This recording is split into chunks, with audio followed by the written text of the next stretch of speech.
14वां अध्याय। जलंधर की उत्पत्ति। व्यास जी बोले, सनत कुमार जी, जब भगवान शिव ने अपने क्रोध की ज्वाला समुद्र में प्रवाहित कर दी तब क्या हुआ? सनत कुमार जी बोले, हे मुने, जब भगवान शिव ने अपना क्रोध समुद्र में डाल दिया तो क्रोध की वह ज्वाला बालक का रूप लेकर जोर जोर से रोने लगी। उस बालक के रोने की आवाज़ से सारा संसार भयभीत हो गया। पूरा संसार उसकी आवाज़ से व्याकुल था। तब सभी चिंतित होकर ब्रह्मा जी की शरण में गए। तब सब देवताओं ने सादर ब्रह्मा जी को प्रणाम किया और उनकी स्तुति करने लगे। तत्पश्चात बोले, हे ब्रह्मा जी, इस समय हम सभी पर बड़ा भारी संकट आन पड़ा है। प्रभु, आप तो सब कुछ जानते ही हैं। उस बालक ने, जो समुद्र से उत्पन्न हुआ है, अपने भयंकर रुदन द्वारा पूरे संसार को आहत किया है। सभी भय से आतुर हैं। हे महायोगिन, आप उस बालक का संहार करके हमें भय मुक्त कराएं। देवताओं की इस प्रकार की प्रार्थना सुनकर ब्रह्मा जी अपने लोक से पृथ्वी लोक पर उतरकर उस समुद्र पर पहुँचे जहाँ वह बालक विद्यमान था। ब्रह्मा जी को अपने पास आता देखकर समुद्र ने भक्ति पूर्वक उन्हें प्रणाम किया और उस बालक को ब्रह्मा जी को सौंप दिया।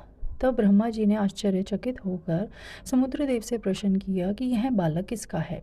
ब्रह्मा जी के इस प्रश्न का उत्तर देते हुए समुद्र देव बोले कि हे भगवान, यह बालक गंगा सागर की उत्पत्ति स्थल पर प्रकट हुआ है, परंतु मैं इस बालक के विषय में और कुछ नहीं जानता।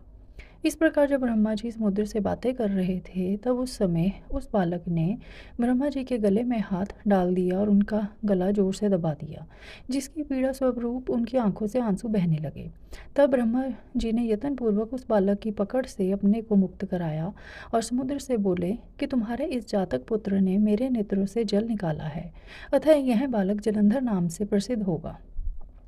उत्पन्न होते ही युवा हो जाने के कारण यह बालक महापराक्रमी, महाधीर, जवान, महायोद्धा और रण दुर्मद होगा।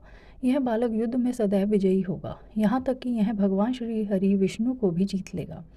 यह बालक दैत्यों का अधिपति होगा। कोई भी मनुष्य या देवता इसका चाहकर भी कुछ नहीं बिगाड़ पाएंगे। इसका संहार केवल त्रिलोकीनाथ भगवान शिव के द्वारा ही संभव है। यह कहकर ब्रह्मा जी ने असुरों के गुरु शुक्राचार्य को बुलाया और उनके हाथों से उस बालक को दैत्यों का राजा स्वीकार करते हुए उसका राज्याभिषेक कराया। तत्पश्चात ब्रह्मा जी स्वयं वहाँ से अंतर्धान हो गए। अपने जातक पुत्र के विषय में जानकर समुद्रदेव बहुत प्रसन्न हुए और वे उसे अपने निवास स्थान पर ले गए।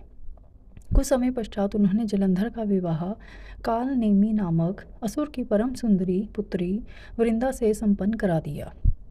जलंधर आनंद पूर्वक अपनी पत्नी के साथ निवास करने लगा और असुरों के राज्य को बड़ी चतुराई और